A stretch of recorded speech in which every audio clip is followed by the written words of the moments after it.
Les capteurs qu'on utilise le plus. Alors pour nous, je pense que c'est la kiné. Je pense.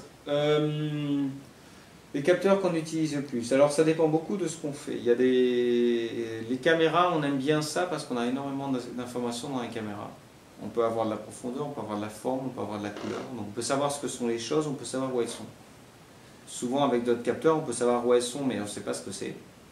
Ou éventuellement ce que c'est, mais pas où c'est. Ça c'est plus délicat déjà.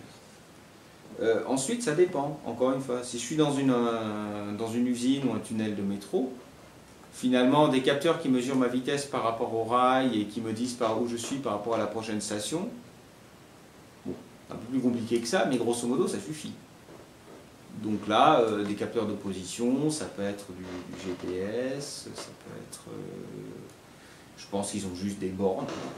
Bip, tu viens de passer la borne 25, à la borne 25, ralentir de 2 km/h par seconde moins 2 jusqu'à la borne 27. C'est ça le programme. Hein.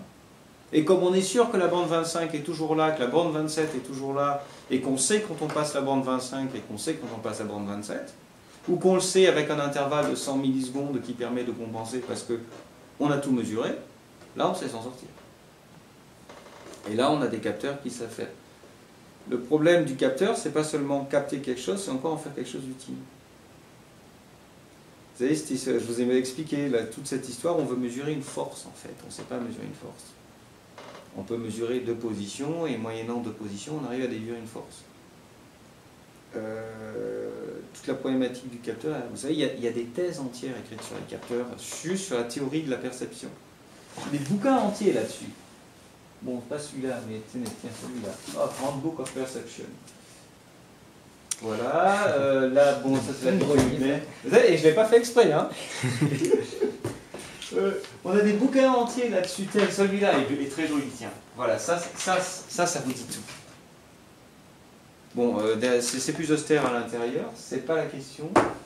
Ça dit tout ce qui se passe quand on veut sortir du monde des usines et des tunnels de métro. Comme tout ne marche pas à 100%, on fait des statistiques. On fait des statistiques et on essaie à chaque fois de savoir, alors pas où on est, mais où est-ce qu'on pourrait être à peu près en ayant moins de chances de se tromper.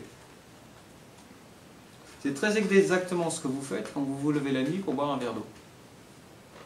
En principe, le premier truc que vous allez faire, c'est pas allumer toutes les lumières, allez vérifier. Donc vous allez tâtonner dans le noir, et parce que vous avez dans votre tête le fait que mon lit est ici, que la porte est à telle distance du lit, etc. Vous savez que si on fait 2 pas, on tourne à gauche, etc. Si vous êtes très malin, vous vous rappelez même que vous avez laissé traîner ceci ou cela par terre, et qu'il ne faut pas mettre le pied ici, oui, là. Exactement. Voilà. Et donc, une fois ayant fait ça, ayant fait ça, au bout d'un moment, ça peut arriver, par exemple au milieu du couloir, que là, vous commencez à vous sentir un peu moins en confiance. C'est vrai. Un peu moins en confiance, et puis là, qu'est-ce qu'on va faire? On va mettre la main sur le mur, on va faire tac, tac, ah, ça c'est la porte de la chambre de ma soeur. Et maintenant, je sais où je suis. Mais c'est ça, c'est exactement ça. Et vous voyez rien. Vous avez quasiment pas d'informations qui rentrent. Hein, savoir que la vue, c'est 80% de ce qu'on sait du monde. Si j'enlève la vue, il me reste 20%. Bon, sachant que le son, ça ne va pas vous aider beaucoup. Quoique, en fait, ça va vous dire à quelle distance vous êtes des murs. Si, en fait, si. Ben, non, mais vous ne le savez pas. Je vous ai montré tellement de trucs aujourd'hui qui sont super compliqués, vous ne saviez même pas que vous le faites. Tout le temps. Bon, ben, le son, ça aide aussi.